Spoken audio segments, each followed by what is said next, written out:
Yuu Otosaka is a pathetic failure with a unique ability.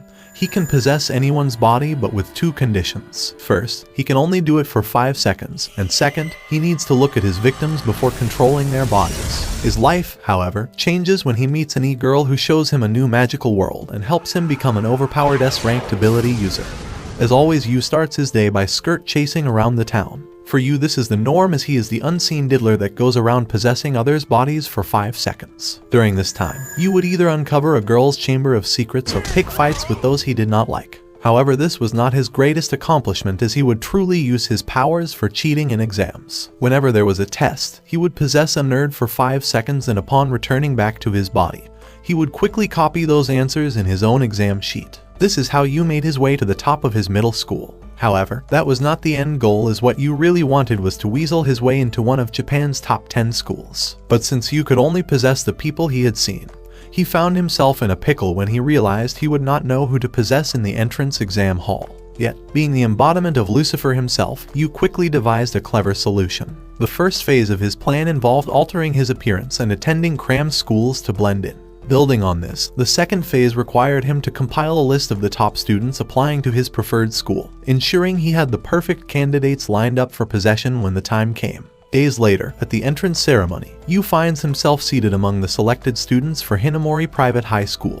The announcer calls his name, asking Yuu to come forward and deliver a speech as the new student representative. As he walks up to the stage, the rest of the student body, especially the boys, look at Yuu with envy. And knowing he gets more cheeks than the toilet seat, Yuu's cockiness becomes evident in his welcoming speech. During his class, Yuu receives a text message. Sighing in disinterest, Yuu thinks about how getting texts from girls is not something out of the ordinary, since he is not only the smartest student here but he is also the Brad Pitt of this school. However, not wanting his simp to wait for him, Yuu decides to meet his fangirl so he can send her home crying. Upon arriving, Yuu meets the girl in a secluded area and asks her why she is blowing up his DMs like he is some obsessed girlfriend. In response, the girl nervously states that she just wants him to fertilize her eggs. Ticked off, Yuu rejects the girl by stating that he would rather marry his right hand than date an ogre like her. Upon facing rejection, the girl goes all emo and runs away to start her glow-up process. Yuu watches her run and smirks. After all, why would he go out with a girl that looks like a plant-eating reptile when he has heart eyes for the most popular girl in school, Yumi? Today, instead of watching Yumi like she is painted by Picasso, Yuu decides to make his move. As Yumi and her friend wait at the bus stop, Yuu waits for the perfect opportunity to strike. So when Truck Kun appears on the road, Yuu instantly realizes that he can use this as his opportunity to get into Yumi's pants. And so, he makes his move by possessing Yumi's friend and makes her run away,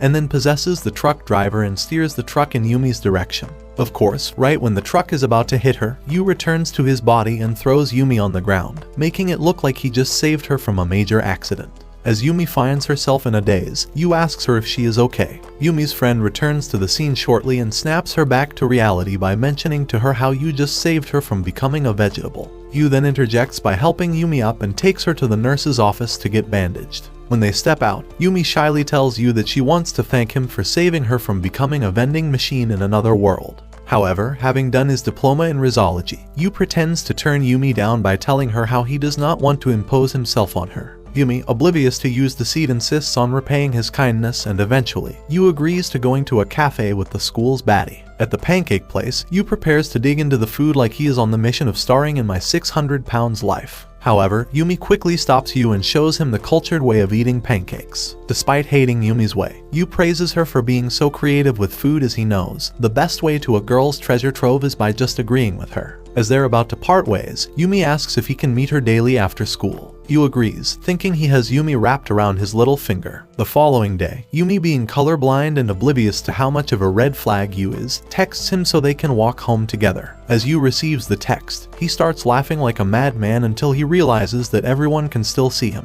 Before he can take Yumi to a back alleyway, Yuu is called to the student council office. At the student council office, Yuu comes face to face with Umura, the president of the council, holding a bunch of papers. Umura, in an authoritative tone, tells Yuu that since he topped his class, he now has to replicate the answers from his test onto the test sheet in front of him. He further explains that if Yuu fails to score above 90%, he will face expulsion, as he is under suspicion of cheating. Realizing he's like a cornered rat, Yuu sits down to attempt the test but wets his pants upon looking at the questions that are beyond his room temperature IQ. Wanting to cheat again, he possesses Umura's body, only to find out that instead of working his brain, Umura is working his third leg by looking at some raunchy pictures. Out of frustration, Yuu tears the dirty magazine before returning to his body. However, just as he snaps back into his own body, a girl with ash blonde pigtails appears next to his desk, holding a camera. She introduces herself as now from a different school and pulls out recordings of Yuu using his ability to possess people.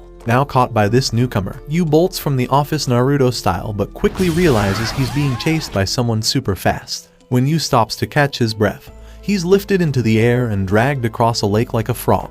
Looking up, he finds a boy wearing grandma's specs staring at him. The boy introduces himself as Jojiru and reveals that his ability is to run like he has been just caught with a sus hard drive by the FBI, but he has yet to learn how to control it. When Yuu asks what they want with him, now appears out of nowhere and answers that he will be transferring to Ocean High School, which is a school for students with supernatural abilities. She also reveals how these superpowers are actually a disease which will eventually disappear once they all reach puberty, as now states that she has already gotten approval from his guardian. Yuu becomes upset and tries to fight now, but before he can strike her, now disappears and gives Yuu a beating which makes him remember God. Jojiru then explains to Yuu that now only turns invisible to the person of her choosing. For the rest of the world, she is very much visible. Now then tells Yuu that she wants him to join the student council as she believes he can help her with a lot of things. After getting beaten like a pinata, Yuu returns home, where he is greeted by his sister Ayumi. She excitedly tells him they're both going to Ocean High and that she has made omelette rice to celebrate the moment. While having dinner, Ayumi tells Yuu how she feels like they have another sibling out in the world. Of course, Yuu dismisses her by telling Ayumi that she needs to stop making imaginary friends. The following day, the siblings move to Ocean High and Ayumi excitedly jumps around her new room like she's a circus animal. Later that evening, Yuu sits Yumi down and explains that he is moving to another school and would like her to come visit. However, Yumi tells Yuu that she has a loving father and does not want to chase after a man. With that, curtly bids Yuu goodbye, leaving him in agonizing pain. The following day, Yuu gets ready for his new life. Upon seeing his reflection, Yuu thinks about how God really took his time carving him out. As he leaves, he is greeted by an excited Ayumi who once again hands him omelette rice for lunch. Annoyed by the same food every day, Yuu thinks about how Ayumi deserves to be treated like a 90 seconds housewife. Upon arriving at his new school, Yuu is welcomed by Nao and Jojiru. Curious about the students, Yuu asks Nao if everyone here possesses supernatural abilities, so in response, Nao reveals that most of the students are expected to develop supernatural abilities or have just shown faint signs of their possible abilities. Yuu scoffs at how rigid the rules are until Nao states how before this school all the kids with special abilities were taken to labs where they were tested on like some guinea pigs. Yuu shrugs it off, saying it cannot be that bad, prompting Nao to reveal how her older brother lost his mind because of these Scientology agents. After arriving at their destination, Yuu becomes frustrated and asks Nao why he has to join the council and help them out. Nao sternly informs Yuu that their goal as the student council is very important, as they must find people with abilities before anyone else finds them. And if they refuse to come with them, then they must intimidate them into not using their powers. However, since Nao did cockblock him, Yuu angrily asks her why he should help her. In return, Nao casually states that he can either make some money from this job or he can get hired by Taco Bell, where he will be made to clean shit stains out of the washroom walls. In the end, Yuu begrudgingly accepts Nao's proposal. Later that day, Yuu grimaces as he opens his lunchbox and finds Ayumi's nasty omelette inside. All of a sudden, Jojiru arrives and tells Yuu they should have lunched together in the cafeteria. Yuu glances at Nao, who had been eating alone like a loser, and asks Jojiru about why she is alone. Jojiru states they can invite Nao, but Yuu rejects the idea. The boys later arrive at the cafeteria and find it packed with Americans just waiting to pounce on food. As Yuu wonders how they will get to the food with all the students, Jojiru smirks and states that when there is food, there is a way. He then reveals his plan of using his superpower, which prompts Yuu to ask him how he is going to do that when they can easily get caught in HD.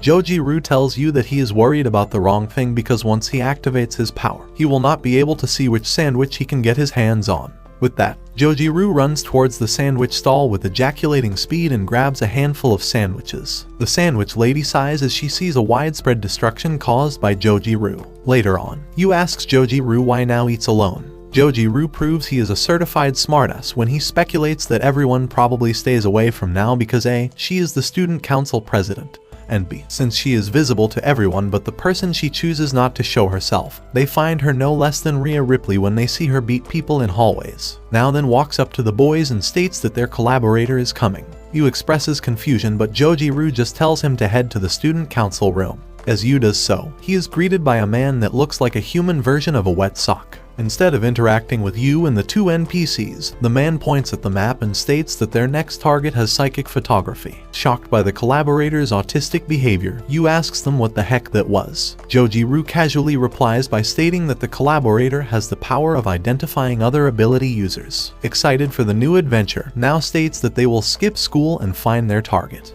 When they reach the school, now in a frenzy, rushes to interrogate people about supernatural stuff. Yu, on the other hand, stays back as he does not want the ladies to think he is with the weird chick. Now appears and tells Yu that she has found someone fishy and asks Yu to use his powers to look inside the person's bag. Desperate to rummage through someone else's stuff, Yu goes off with her. When they catch up with the boy, Yu possesses him and empties his backpack while now picks up the fallen photographs, which turn out to be a picture of a girl's double beef patty. Upon seeing this, they force the boy to rat out his supplier, or they'll send both Diddy and Drake without the baby oil his way. Not wanting to lose his sitting abilities, the boy reveals his supplier named Yudao. After searching the area for Yudao, they find their target at the archery club. Now confronts Yudao, who tries to play dumb and denies having a superpower. Seeing his reaction, now tells him that there is no need for him to lie as he has already been ratted out by his customer. Now cornered, Yudao tells now that he took those illicit pictures to remind the boys what their grandfathers used to die for in the wars. Right at that moment, he takes a picture of Now and warns her to stay away from him, or else he will make sure everyone knows that her panties cover her entire bottoms. Of course, Now cannot have anyone knowing that, so she distracts him with her ability and gets a hold of her photo.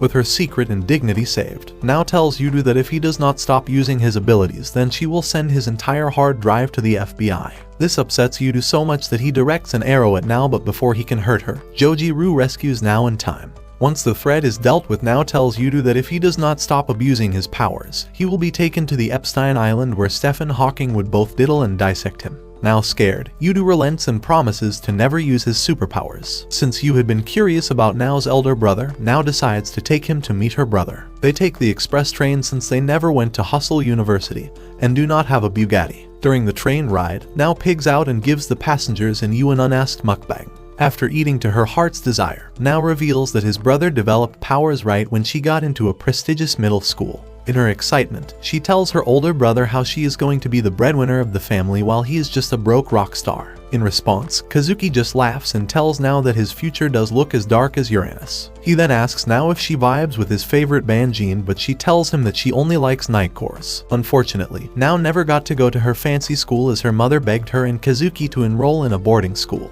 Kazuki was initially pissed, but when he saw his mother's on her knees, he realized his mother can no longer support them by using her mouth. In the end, they enrolled in the boarding school, and while Now was surrounded by her friends, Kazuki was getting experimented on as he had the power to make the air vibrate at will. The scientist who examined him wanted Kazuki's power for themselves, and after a year of relentless experiments, Now was finally allowed to see her brother, but of course, he was no longer the same. Kazuki barely recognized her and Now quickly realized that the friends she was always surrounded by were fake friends sent by the scientists so she would always be occupied. Now had realized that she was getting examined by the scientists daily as they thought she would also develop powers, and before they could make her a mindless vegetable, Now escaped and got help by a great man. Yu tries to ask her about this man, but Now cuts him off and states they are here. Upon arriving at the hospital, Yu is startled to see Kazuki tearing away the mattress. The nurse quickly administers a sedative, and while he is stunned, Now appears to be completely used to her brother's behavior. Instead of feeling sorry for him, Now takes Kazuki outside where Yu witnesses a breathtaking view.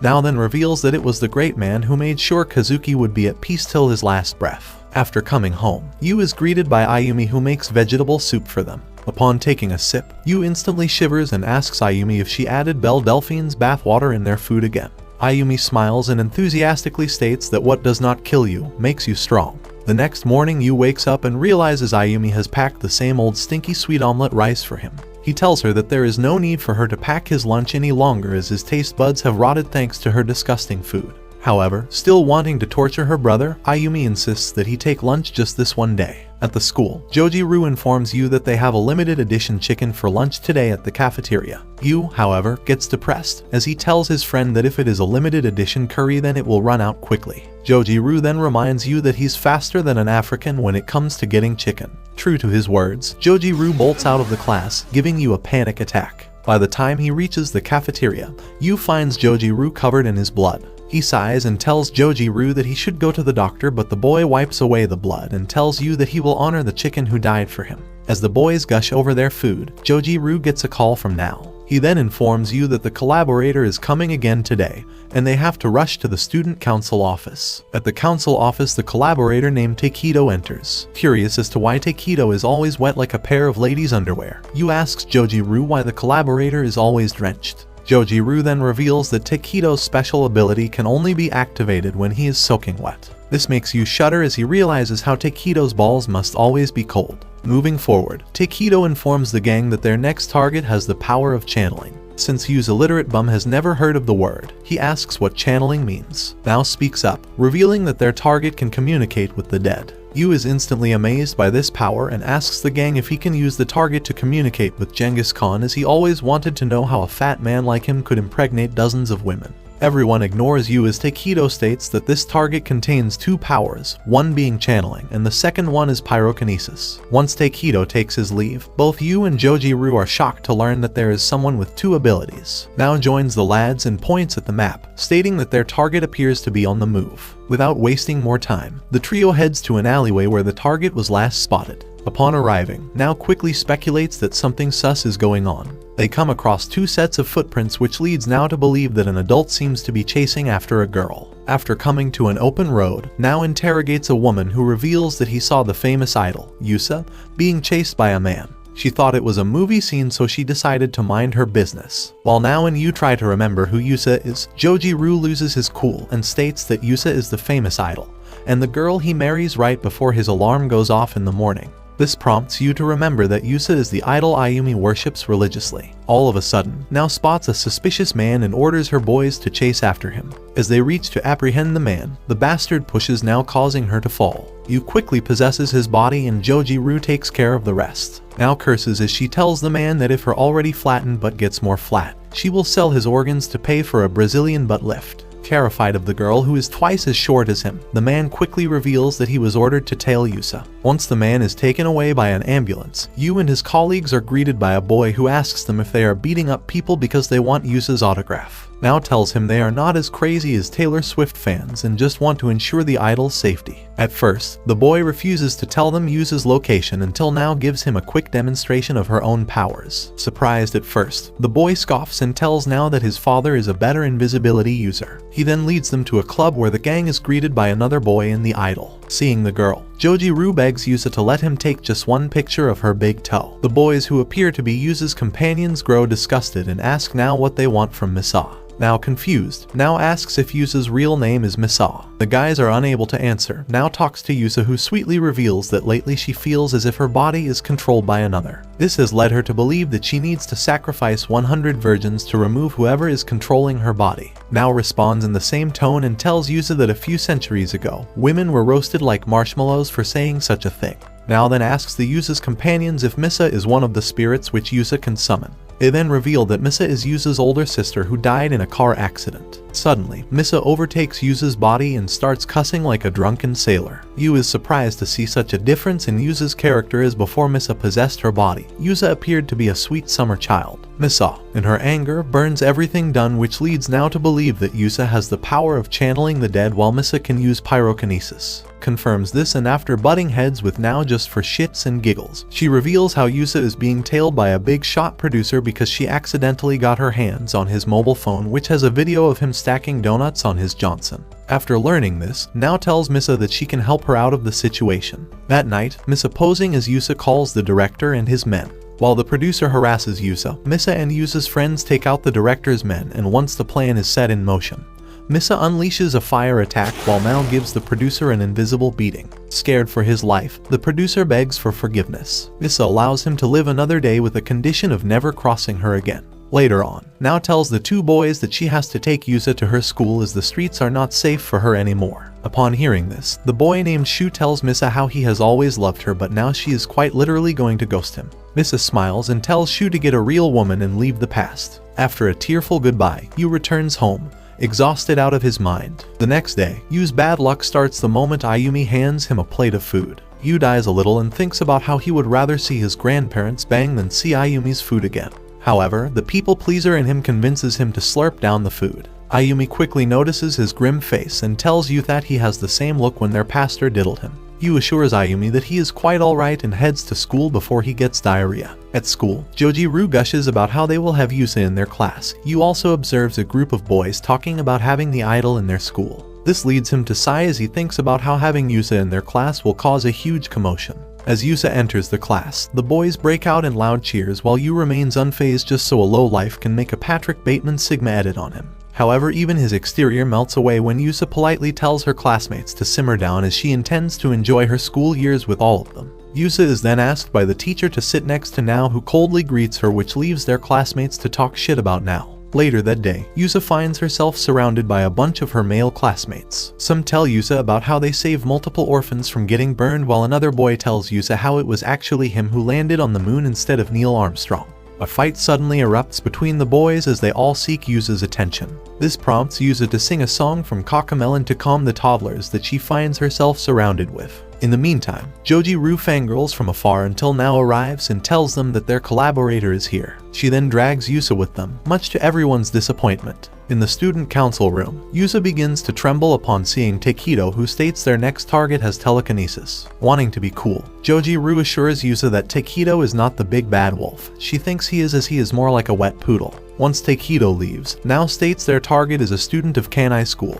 and an upcoming baseball player. Without further ado, the gang heads to the school, where Nao confronts the boy instantly by stating that she knows he uses telekinesis to throw his knuckleball. The boy named Arifumi plays it cool by telling Nao that she sounds like she worships the Illuminati. Annoyed by his behavior, Nao tells Arifumi how it's pointless to abuse his power, as by the time he reaches pro, he will be unable to use his power, which vanishes once he starts having wet dreams. However, when Arifumi remains stubborn, Nao challenges him to a baseball match. If her school wins, then he must do as told. Arifumi agrees and states that if his team wins, then she must keep her Pinocchio nose out of his business. With everything settled, Nao and her gang walks home when Yu asks her how she plans to win. Nao casually reveals that since nobody in the baseball team possesses powers, they will simply have to join in to outwin Arifumi. The following week, Nao and her team face Arifumi and his team. Before the match, Nao warns her teammates that if they make her lose, then she will make them paint the entire school with a nail polish brush. The game begins, and to Nao's dismay,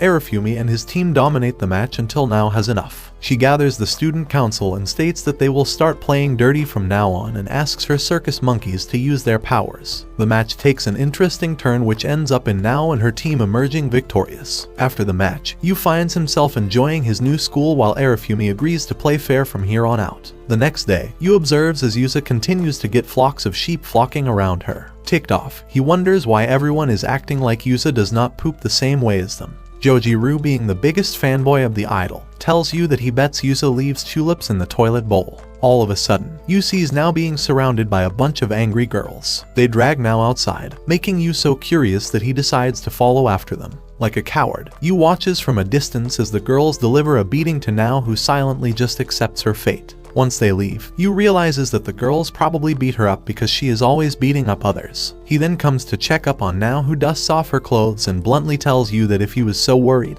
he should have saved her before. Nao receives a call and she informs Yu that their collaborator is here. As they arrive at the student council office, Takedo states that their next target has the power of levitation. Nao excitedly tells the gang that the boy must be a Dua Lipa fan, and then throws a magazine on the table, stating that she had been following the story of the so-called flying man for quite some time now. As the gang sees the picture, Yu states that it appears that the boy is hiding deep in the mountains. On that note, Nao speculates that she thinks he is practicing his skills and they should apprehend him before he becomes more famous than the Kardashians. As the group complains about Nao's plan, the girl excitedly states that it's time for a camping trip into the mountains. With the plan in motion, Nao heads to the supermarket to stock up on food supplies. It also appears that Nao has taken side quests like pissing off vegans by the amount of meat she has taken into her custody. Even Yu is surprised by Nao's ability to eat so much meat. Nao, on the other hand, proudly reveals that for every cow the vegans save, she is going to eat double the cows, as she never lets her enemies win. While Yu and Nao argue, Yusa and Joji-Ru observe from afar. Yusa tells Joji-Ru how Yu and Nao look like they file their taxes together. Joji-Ru agrees and states that Yu and Nao do indeed make a cute couple, but clarifies that they are not together. Once the gang has everything they need, Nao instructs the boys to carry the camping tents, which pisses off Yu, who asks her why they have to stay in the forest for a whole night. now tells him that they need to wait for the target to come out as he appears to be hiding. After a long hike, now, being the mother of this very motherless group, instructs them to pitch a tent here. However, as Yuu and Joji-Ru work to set up the campsite, Yuu ends up falling inside a dried up well. He angrily asks why they did not warn her, to which now responds back by saying that he is both stupid and blind. After arguing like a couple madly in love, now announces that it's time for the best cookout the hood has ever seen. During the meat grilling session, pun intended, Yuu asks Yusa how she feels about Misa. The girl happily reveals that while she was a girly girl, Misa called herself one of the boys. Upon hearing this, Yuu can't help but wonder if Misa sometimes possesses Yusa.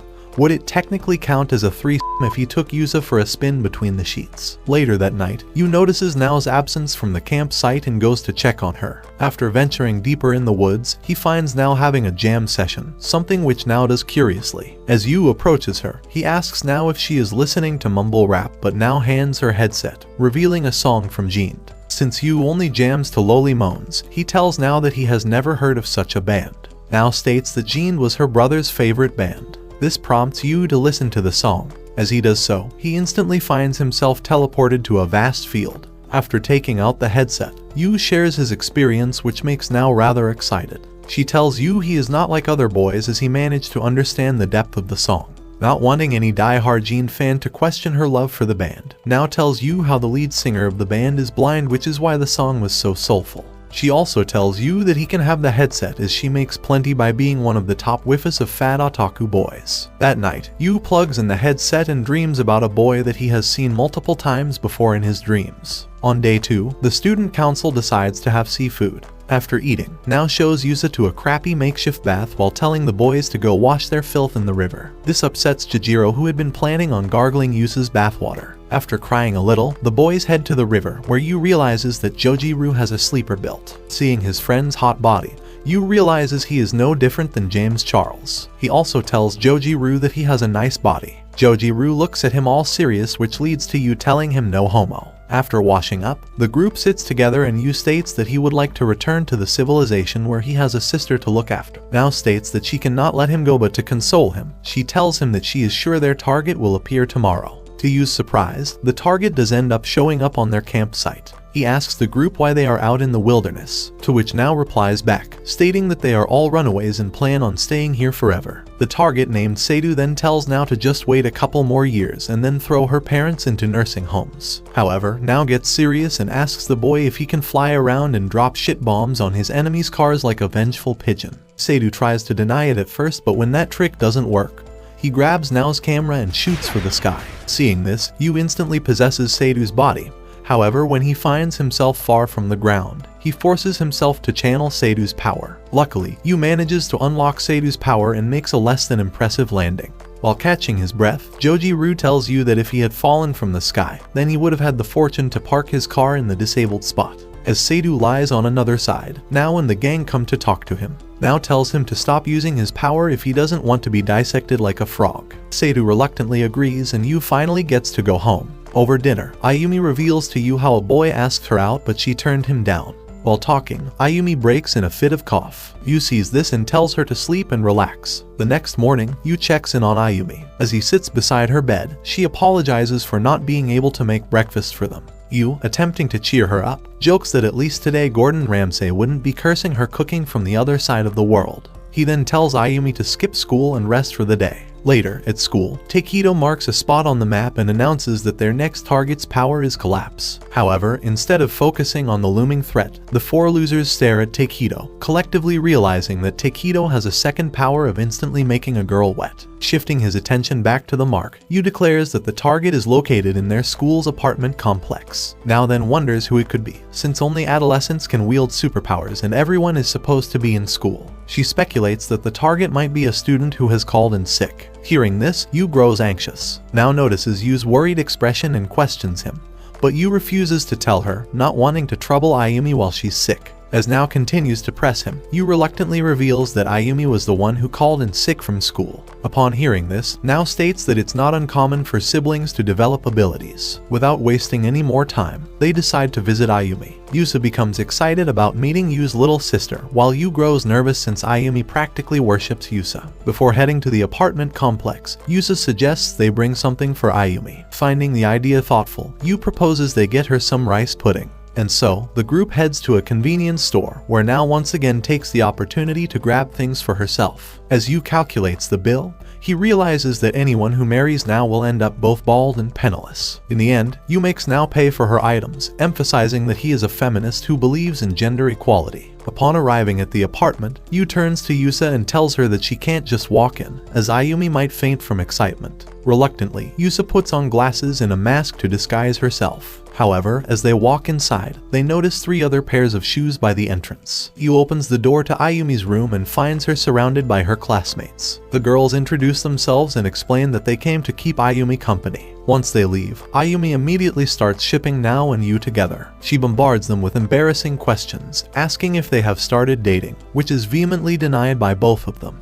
Thankfully, Ayumi's attention soon shifts to Yusa, and upon recognizing her, she starts getting a nosebleed. Now quickly helps her stop the bleeding, but when Yusa takes off her mask, Ayumi once again becomes overwhelmed, resulting in yet another nosebleed. Yusa then approaches Ayumi and hands her some cookies. Later, all of them sit down to have dinner together. After they finish eating, Yusa receives a call from her agent. She informs the group that she needs to leave and make a dance video on TikTok to show solidarity to a trendy political movement. Meanwhile, Yuu and Nao wash the dishes together while Ayumi watches them, insisting that they are destined to be a couple. Without looking up, both Nao and Yuu respond that they'd rather go to North Korea than date each other. Later that night, Nao and Yuu tuck Ayumi back into bed when Ayumi mentions that she had a dream, prompting Nao to inquire further. However, Yuu gently stops her, suggesting they let Ayumi rest. With that, Nao decides to leave, and Yuu walks her to the door. Before parting, Nao instructs Yuu to keep a close eye on Ayumi and ensure that she stays at the apartment complex until they can gather more information about her superpower. The next morning, Yuu tells Ayumi that even though she's feeling better, she still needs to stay inside. Ayumi tries to argue, but Yuu firmly tells her she must not leave. During the school's lunch break, both Joji-Ru and Yuu receive a text from Nao, asking them to meet her at the student council office. When they arrive, Nao informs them that she believes Ayumi has left the apartment complex. During their conversation, Nao states that she has a hunch that fate is about to deal them a cruel hand, prompting them to rush towards the school building. Meanwhile, Ayumi sneaks into the school, rushing to her class, when she is suddenly confronted by Kanishi, a girl who has a face that only a mother can love. In a chilling tone, Kanishi accuses Ayumi of stealing her lifelong crush and vows to erase her from existence. Terrified, Ayumi turns and runs, with Kanishi in close pursuit. Desperately searching for a place to hide, Ayumi tries to enter a bathroom stall but finds them all locked. Cornered and trembling, Ayumi's fear overwhelms her, and in a moment of panic, she unleashes her superpower. The entire building collapses while the 4 musketeers watch in horror as the building crumbles before their eyes. In a state of panic, Yuu dashes toward the wreckage and begins frantically clearing away rubble, desperate to find his sister. As he digs through the debris, a loud creak suddenly catches his attention. Looking up, his heart skips a beat as he sees a massive boulder breaking loose and plummeting straight toward him. As Yuu wakes up, bandaged and hospitalized, the first thing he does is ask about Ayumi. The doctors gently inform him that Ayumi didn't make it, and that she's gone. In that moment, Yuu feels his entire world collapse around him. During the funeral ceremony, Yuu remains lost in his thoughts, barely registering the words of condolence spoken to him. Upon returning to his cold, empty apartment, Yuu is haunted by the silence that now surrounds him. He heads to Ayumi's room, pulling out her best photograph. With a heavy heart, Yuu realizes that he is definitely the pretty one in the family. Suddenly, memories flood his mind of how Ayumi was always there for him. Overcome with guilt, Yuu breaks down, crying miserably for all the moments he took for granted. As the night grows deeper and darker, Yuu feels hunger gnawing at him, prompting him to go to the kitchen to find something to eat. At that moment, he starts to miss Ayumi's terrible cooking. With no other options, he rummages through the cabinets, opening them one by one in search of something edible. Then he remembers the food their uncle had sent. He grabs a few cups of ramen and starts eating, making a mess of the entire kitchen. In an attempt to numb his pain, Yuu turns on the TV and zones out until a knock on the door startles him. From the peephole, he finds Joji-Ru and Yusa standing there. Smiling warmly, Yusa states that she made a stew with her cream to cheer him up. However, when Yuu doesn't open the door, Misa takes over Yusa's body and drops the stew. She angrily reveals how she fainted so many times while milking herself to make the creamiest stew for Yuu. Joji-ru, on the other hand, cries and tells Misa that he would have sacrificed his entire family to eat that stew. Days pass by, and the floor next to the couch fills up with ramen cups. One day, Yumi walks in, but Yuu does not bother to acknowledge her presence. She asks how he's been holding up, to which Yuu tells her that if she is not here to give oral support, she should leave. Pointing to the pile of ramen cups scattered around, Yumi offers to clean up, but Yuu just shrugs and tells Yumi that he always wanted to have a topless maid. Feeling burned out, Yumi then asks Yuu to go out with her for pancakes, but he declines and asks why she is trying to be his mother. Undeterred, Yumi tells Yuu that since he's not a vampire who would sparkle in sunlight, he should go out with her. This infuriates Yuu, who then kicks all the ramen cups on the floor in a rage. As he yells at her, Yumi realizes that Yuu doesn't want her around. After Yumi leaves, Yuu tries to get more ramen from the cabinet but finds it empty. Frustrated, he decides to step outside to restock. Just as he's about to leave, he looks through the peephole and sees some men waiting outside. Realizing they have come to take him away, Yuu quickly uses his ability to possess one of them and escapes the building. Once free, Yuu withdraws some money and catches an express train, determined to get as far away as possible. After stepping off the train, he finds a small one-bedroom place and continues his isolated existence. He switches from ramen to pizza, eating in bulk while avoiding all human contact. As days go by, Yuu eventually realizes that he hasn't been outside in a while. He pulls up his hood and ventures out, keeping his face hidden. While wandering around, he comes across some Mitarashi dango and impulsively buys a large amount. While devouring them, he watches some boys playing a video game. Intrigued, he joins in, eliminating zombies one after another. The rush of dopamine temporarily soothes him, and he soon becomes obsessed, overdosing on pizza, Mitarashi dango, and playing the zombie game endlessly. A few days later, Yuu arrives at the arcade and notices a group of guys playing his favorite game.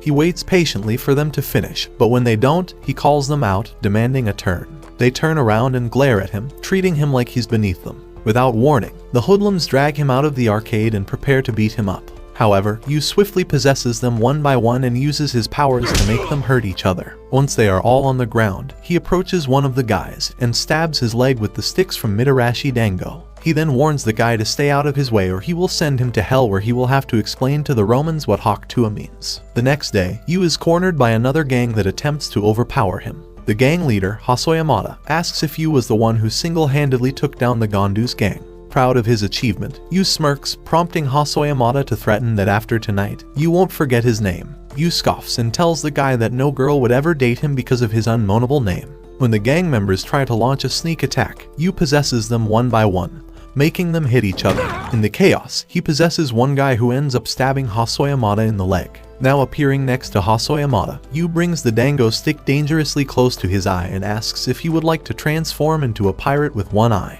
The gang leader begs for mercy, and Yuu walks away, laughing like a maniac. From hero to villain, Yuu continues picking fights with various gangs. After defeating another gang, Yuu notices one of the guys struggling to grab something that slipped out of his pocket. Curious, Yuu picks it up and opens it, discovering Snoop Dogg's breakfast inside. Feeling accomplished, Yuu rolls a joint and is about to light it when someone kicks it out of his hand. Looking up, he sees now standing in front of him. He asks her how she found him, and she casually reminds him that, as a self-proclaimed useless stalker, she used her ability to follow him. With confidence in her voice, now tells Yuu that after one bite of her home-cooked meal, he would want to return to his old self. Back at her house, now cooks Yuu omelet rice, which reminds him of Ayumi. For a second, he wonders if he dates now, will that make him Jaime Lannister? He shrugs away his thoughts and devours the meal. For the first time in a long while, Yuu smiles, and after some thought, he decides to rejoin the student council. The next morning, Yuu prepares to leave for school. However, before leaving the house, he pays a quick tribute to Ayumi's picture as if she is as handsome as Kim Jong-un. After arriving at his class, Yuu is then welcomed by Joji-ru and Yusa. This ticks off her fanboys, who look at Yuu with envy. Observing the lads' faces, Yuu becomes uneasy, realizing that if he does not distance himself from Yusa, he will be starring as a victim in a crime documentary. Yusa also realizes the hostile environment and decides to calm the boys by singing one of her Cocomelon songs. Yuu smiles as he watches all the boys, including Joji-ru, going totally crazy over a crappy nursery rhyme. During the lunch break, Joji-ru speeds off to grab lunch for the both of them. As Yuu arrives in the cafeteria, he asks Joji-ru if trying to speedrun his way to an early grave is his idea of a warm welcome to school. On that note, Joji-ru tells Yuu He must have been seriously deprived of love as a kid if basic decency has him so confused. As they continue eating, Joji-Ru suddenly receives a text from Nao. Assuming they've been called to the student council to track down another ability user, both he and Yuu quickly rush to the council room. However, when they arrive, Takedo is nowhere in sight. Instead, Nao explains that she called them there for a different reason, to watch Yusa's new promotional video. Upon hearing this, Joji-Ru goes into full fanboy mode, running around the office in a frenzy, overwhelmed with excitement at the thought of seeing an exclusive screening of Yusa's video. You can't help but think once again how absurdly obsessed his friend is. Nao then plugs in the CD and starts playing the PV on the big screen. During the song, Nao kicks Joji-Ru away from the screen before he could lick the screen.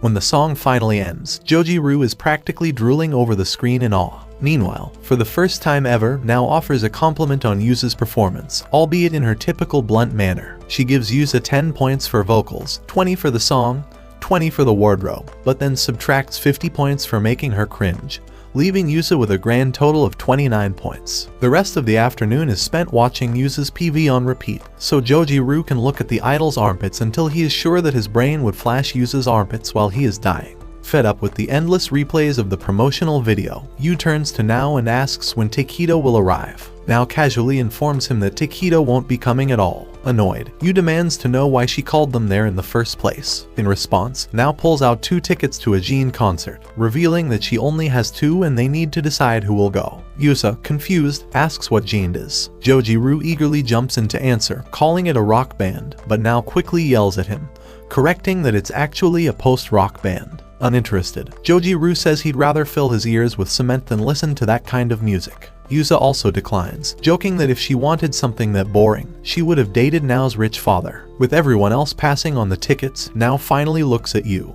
After some hesitation, Yuu reluctantly agrees to go with her. Later, while walking back to his apartment, Yuu notices a blind girl with long pink hair passing by. He quickly realizes that she's not from Japan and in hopes of securing a green card.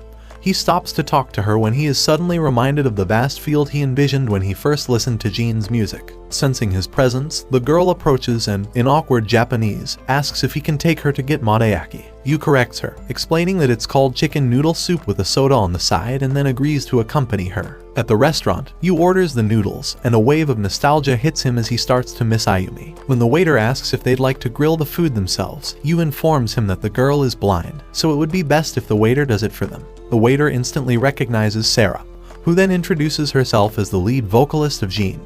After their meal, they leave the restaurant, and sensing Yu's sadness, Sarah bluntly tells him that he sounds like a man from those Reddit stories who lose all their wealth in a nasty divorce. Yuu, feeling a bit vulnerable, admits that he recently lost his sister, Ayumi. They walk to a nearby park where Yuu opens up about how his life feels as pointless as the letter G in lasagna. Sarah, empathizing with his pain, offers to pay her respects to Ayumi. After taking Sarah to his place, Yuu watches as Sarah prays for his sister. Once that is done, Yuu excuses himself and proceeds to call Nao when he realizes how he only snaps Nao at 12 AM to send a picture of his Sir Leaks-a-Lot. As Nao picks up the call, he tells her how he is with Sarah, thinking she would be impressed. However, to Yu's dismay, Nao shrugs and tells him that she is not some BTS fan who would die to breathe the same air as their idol. As Nao cuts the call, Yuu goes inside his house and asks Sarah if she can come with him to a very special place made for special people. To Sarah's surprise, Yuu actually takes her to meet special people, aka the fancy loony bin where Kazuki is once again destroying the fluffy pillows. As Sarah learns from Yuu that this special child used to be his fan, she starts to sing a song to calm him down.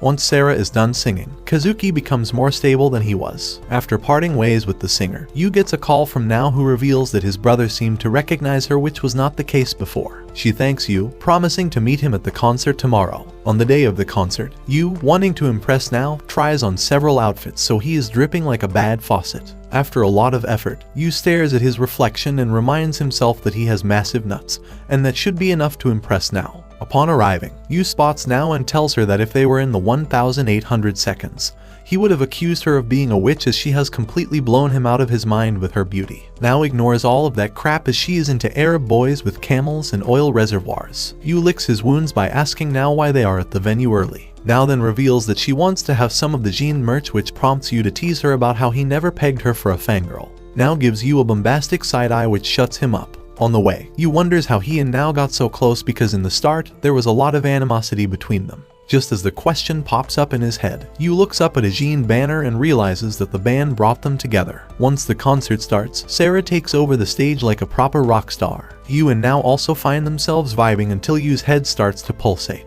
His face grows pale as he thinks about how he seems to remember the song. All of a sudden, his head starts to fill with memories that he cannot seem to understand or remember. This causes him to go berserk and eventually, Yuu ends up fainting. In a different location, Yuu is sitting in front of a computer with Ayumi by his side. He excitedly tells her how the Jean song he just listened to was epic. As the siblings stand to leave the area, Yuu notices an old man who he had seen a couple of times before. The old man tells Yuu how classical music is better and Yuu responds back by saying okay boomer. The old man named Satsumiyachi then asks Yuu if Ayumi happens to be his sister. When Yuu confirms, Satsumiyachi tells him that he feels sorry for him. After talking to the researcher, Yuu and Ayumi stand in line to get food. Yuu states how the food tastes like British food as it is laced with a lot of drugs. Ayumi, on the other hand, tells Yuu that she is happy to just have food with her bro, and wishes their elder brother could also join them. Yuu whisper yells at Ayumi, reminding her how Shun's power of time traveling is too precious for the researchers to let him roam free.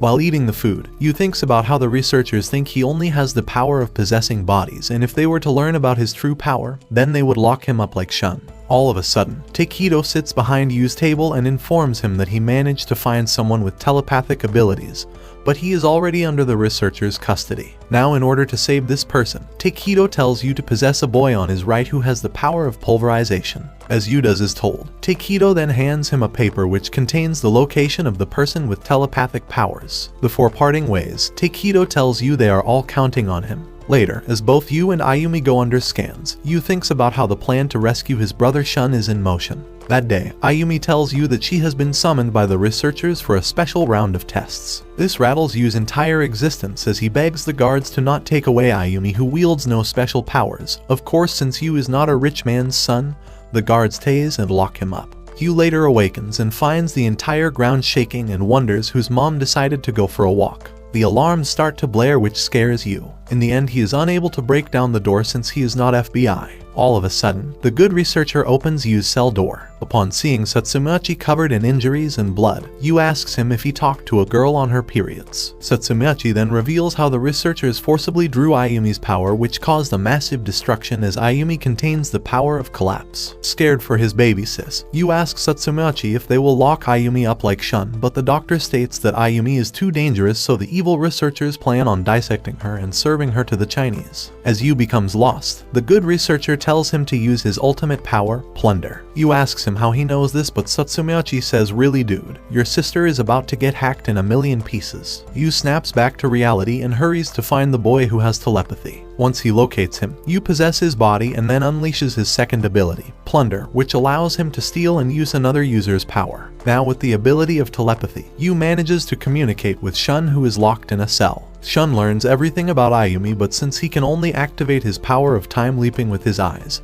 he tells Yuu that he is helpless. Yuu tries to find help when a boy named Shichino walks out from a wall and tells Yuu that he is here to aid him. He tells Yuu to hurry and take his power, and once Yuu does so, Shichino is caught by the guards. Now with the ability of telepathy and phasing, Yuu quickly walks through the cell wall and frees Shun, who does his part by time traveling and altering the future. In the present, Yuu wakes up at the hospital and now informs him that he was out cold. Yuu tells now about how he believes he has an older brother, and suddenly Takedo walks in, telling him that he has regained his memories. Now looks at a dry Takedo and tells him that he is kinda cute when he does not look like a wet mop. Takedo ignores now since he is not trying to be the next Leonardo DiCaprio, and tells Yuu that he will take him to meet Shun. Hearing the name, now reveals how it was the boy named Shun who helped her get Takedo the help he needs. Without further ado, Takedo takes Yuu to meet his brother and now decides to tag along as she likes her meat old and uncut. Arriving at Shun's hideout, Yuu is slightly hesitant to see Shun, who feels like a stranger to him.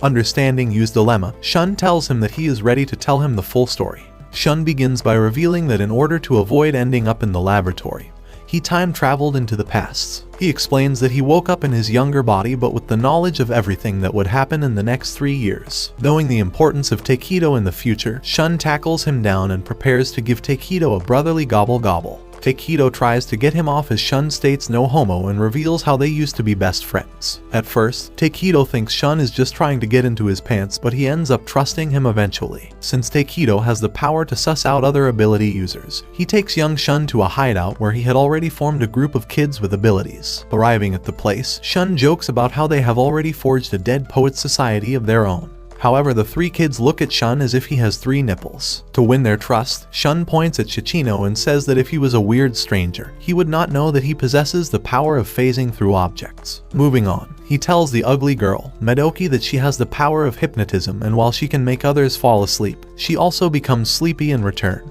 Lastly, he points at Mito and states that he has the power of deleting one's memories. With this demonstration, the group finally believes Shun and agrees to listen to his plans. Shun tells them their first goal is to gather more kids with special abilities, but even after creating a whole society of kids with powers, Shun ends up failing because when the time comes, the adults apprehend them and they are unable to free themselves. This leads Shun to believe that he must seek the help of adults to fight these nasty adults. So after time traveling once more, Shun reveals the plan and Takedo states that he knows a couple of adults who will believe them and their cause as they too had powers when they were young. Shun recounts how he had to attempt this process 4 times, and by the 4th, he noticed how he was starting to lose vision. During the celebration of his 15th birthday, Shun gets an idea of raising funds to hire adults who could assist them. Takedo agrees, and they set out to gather funds. However, the researchers always manage to recruit these adults before Shun and his group could. Shun narrates that after another time travel attempt, he celebrated his 15th birthday once more. This time, he became more aware of the importance of protecting his siblings. He recalls that Yuu had mentioned something about high school, which inspires him to create a school where he can monitor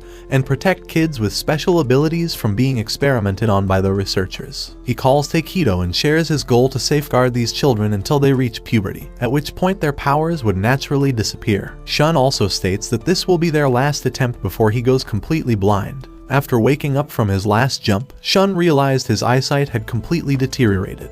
However, the determination to protect his siblings and friends became his vision as Shun and the group started working tirelessly to establish a school, and eventually they succeeded. Once the school is up and running, Shun decides to erase Ayumi and use memories as he couldn't run a school, and babysit his siblings at the same time. And so with the help of his friends, he removed Yuu and Ayumi's memories. Once that was dealt with, Shun focused on building schools across Japan to protect more children. In the present, Shun tells Yuu that it's time to save Ayumi now. When he tells Yuu to possess him and take his power for himself, Yuu becomes confused until now reveals that she and Joji-Ru always knew the true nature of his power as Takedo had told them that before they came to recruit him. Upon hearing this, Yuu asks now why he was not told this before, as he could have just plundered other users' abilities instead of taking them out of it. Now reveals that they do not know what the side effects of taking everyone's powers are, so they decided to keep this a secret. Shun then joins in the conversation, telling Yuu to take his power and use it to save Ayumi. Yuu complies, taking away Shun's time travel ability. He then uses it to travel back to the night when Ayumi first fell ill. As Yuu watches over her, he feels a mix of nostalgia and determination. The next morning, when the student council suspects someone in the apartment complex has powers, Yuu gets up and suggests they check on his sister, knowing what's about to happen. Events play out as they originally did, with the suspicious girl visiting Ayumi, but this time Yuu keeps a watchful eye on her. When night falls, Yuu tells now that he is from the future and that his sister will die the following day. Without hesitation, now believes him and agrees to involve the student council in the plan. The next day, instead of keeping Ayumi home, Yuu plunders Ayumi's power and sends her to school, and follows her while the student council members are close behind. When the time comes and the girl approaches Ayumi, Yuu steps in and shoos her away and then safely escorts Ayumi out of school. As they walk, Yuu spots Takedo and calls him by the nickname Shun had given him, signaling that he is now fully aware of the situation. Recognizing this, Takedo takes Yuu directly to Shun. Upon arriving at Shun's facility, Yuu introduces Ayumi to Shun, revealing that he is their elder brother. Ayumi is left confused, unsure of how to process this new information. Shun approaches them and begins to explain why he brought them to the facility. However, Yuu interrupts, saying he already knows the reason. Yuu proceeds to fill Shun in on everything he did, including the events that occurred before he time traveled. Shun finds himself impressed and praises Yuu for being able to execute the task without fail. Yuu smiles and asks Shun if he can come home now, but to his dismay, Shun states that none of them can go back home now. He then tells you that he has the ultimate power, which means he is more famous than Sydney Sweeney's huge talents. Shun then leads them to a research facility where Yuu recognizes Satsumiyachi from his dreams. Curious, Yuu asks why they are at the facility, and the researcher begins to explain that they are working on a vaccine to prevent people from developing the same illness that leads to superpowers. Puzzled, Yuu questions why their powers are considered an illness, and so the scientist reveals the existence of a comet named Charlotte, which passes by Earth every so often, causing a dust rain that, when inhaled, grants people special abilities. He explains that this was the same phenomenon that caused witches in ancient times to be persecuted for their powers. Upon hearing this, Yuu smiles and tells Shun they can go home once they are all vaccinated, but to his disappointment, Shun states they have a lot of work to do as the vaccines are only produced in Japan while kids in other regions still remain at risk. Yuu asks him how that is their problem, which ticks off Shun, who tells Yuu that his sharp tongue will one day get them cancelled on Twitter. Later on, Yuu and Ayumi are greeted by Shun's friends who take a liking to Ayumi, while Yuu is left out the same way you are left out in every conversation. The next day, Takedo realizes that another ability user has appeared. He tells Yuu that he is going to update Nao and Joji-Ru on the situation, and as he sits inside his car, he notices his driver, Furuki, trembling with fear. When the driver takes a wrong turn, Takedo becomes concerned and prepares to call his friends. However, before he can call for help, Furuki apologizes and states that his family is in danger, and the people who hold his family have asked him to bring him. Understanding the situation, Takedo agrees to come with Furuki. Upon reaching an abandoned warehouse, Takedo is greeted by a group of men who tell Furuki that he has one more task to perform. Once Furuki leaves, the men start to torture Takedo so he can give up all the information on other ability users. When Takedo refuses, a buff guy ends up knocking out his teeth. Not wanting to give his abductors the satisfaction of hurting him, Takedo laughs and states that he now has no teeth. Now pissed off, Takedo's abductors inject a truth serum inside Takedo, which makes him spill everything. That night, Takedo's abductors raid the school created by Shun and capture Nao. The same night, Shun receives a call informing him about how Takedo and Nao's lives are in danger and if he wishes to save them, then he must give them Yuu. Before ending the call, the evil man warns Shun that they have been planning this for a long time, which means he cannot get out of this situation using future traveling. Out of options, Shun tells Yuu how with great power comes great responsibility, and now he must save everyone. Yuu gets mad and tells Shun that he is traumatized already and wishes a truck would hit him right now so he can get reincarnated as a slime in another world. In his state of anger, Yuu is about to trigger Ayumi's power of collapse when Shun calms him down and tells him to think about Nao. Now alone, Yuu remembers all the moments he had with Nao and realizes that Nao is the one. With this realization, Yuu heads to save Nao. However, upon arriving, Yuu is attacked by a boy who injures one of his eyes, making it impossible for him to use Time Leap now. Now angry, Yuu ends up unleashing his ability Collapse, which destroys the entire building. Shun and his friends quickly run towards the rubble and find an unconscious Yuu. Shun's friends realize that Yuu used the last of his power to save himself. This upsets Shinichi, who asks an unconscious Yuu if he only saved himself. A few seconds later, the gang ends up finding Takedo, who has sacrificed himself to save Nao from the collapse. Shun breaks down as his best friend dies in front of him and he is unable to do anything. Yuu wakes up in the hospital, his body in agony, and his mind racing as he recalls the traumatic events leading up to his fainting. Overcome with pain and terror, he screams and is about to cause another collapse when Shichino quickly administers a dose of painkillers to calm him down. As Yuu's body relaxes, he realizes he is strapped to the bed. Glancing sideways, he notices Mito and Madoki entering the room. Confused, Yuu asks what's going on and Madoki gives him the sad update on how Takedo passed away. Tsukino, barely holding back his own grief, lashes out at Yuu, blaming him for Takedo's death until his friends help him calm down. Madoki continues by telling Yuu how they had misjudged the captors, believing they wanted to exploit his time-traveling powers, when in reality, the captors wanted to rid him of his time-traveling abilities. Yuu, still processing the weight of what happened, asks about his brother Shun. With anger laced in his voice, Shichino reminds Yuu that Takedo was Shun's best friend. Now filled with guilt, Yuu suddenly recalls the overwhelming pain and despair he felt when Ayumi died. He realizes that Shun must be going through that same agony right now, mourning the loss of someone he deeply cared about. However, he quickly forgets all of that bullshit when Joji-Ru arrives with warm food. Later, Yusa comes to visit and feeds him her finger-made cream stew. Yuu smiles as he thinks about how Takedo's death helped him start a love angle with a popular idol. After a couple of days, Yuu visits his brother who is in his emo phase. Yuu tries to talk to Shun, but he cuts him off by telling him how terrorist groups are ramming up their activities to capture more ability users, and he does not know what to do now that Takedo is gone. Not wanting to be around toxic sad people, Yuu hauls his ass out of the rooftop and returns to his comfy hospital room where he is greeted by Now. Wanting to look cool, Yuu asks Now how she should rescue everyone, but to his misfortune, Now gives him a solution. She tells Yuu that he can travel across the globe and plunder everyone's power if he is really serious about saving everyone. After giving it a serious thought, Yuu agrees and tells Now how he has feelings for her. This surprises Now, who tells Yuu that she will wait for him, and once he is back, she will greet him with open legs. Yuu quickly accepts the proposal and initiates his plan by taking away Nao's powers. He then takes Jojiru and uses power, which means Misa is also gone forever. Before leaving Japan, Yuu is visited by Nao, who gives him a small diary which states that she will be waiting for him. Upon arriving in Singapore, Yuu struggles at first but then finds his first target, a man with an ability of reading minds. After quietly sneaking into his car, Yuu quickly steals his ability and tries to communicate with the man in broken English. He reveals he is a special player with a cheat code that allows him to steal powers, but upon hearing Yuu's broken sentences, the boy's mind begins to disco dance while trying to comprehend what he is being told. Using the man's power, Yuu reads his mind, which allows him to move on to the next ability wielder. His next target, a boy named Angelo, possesses the ability of tracking those with supernatural powers. As Yuu steals his power, he realizes that everything will now be like a walk in a park since he can easily track down other ability users. After taking care of all the ability users present in Singapore, Yuu heads to South Africa and then to urban Egypt. Soon enough, Yuu becomes known as the One-Eyed Grim Reaper. However, the more Yuu consumes power, the more unhinged he becomes. One day, Yuu goes to sleep, and the next day when he wakes up, he realizes that he has gone pound town on a town. Eventually, there comes a time when Yuu forgets Nao and his memories. All that remains in his head is the promise he once made to someone dear to him. After years of plundering users of their abilities, Yuu finally rids the world with ability users. Just when he collapses with exhaustion, Shun arrives in a helicopter. The second Yuu awakens, he finds himself in a hospital with Nao by his side. When he asks who she is, Nao states that she is his girlfriend who made him promise to come back home. Hearing this, Yuu apologizes for forgetting her, but she assures him that from here on out, they'll make plenty of happy memories.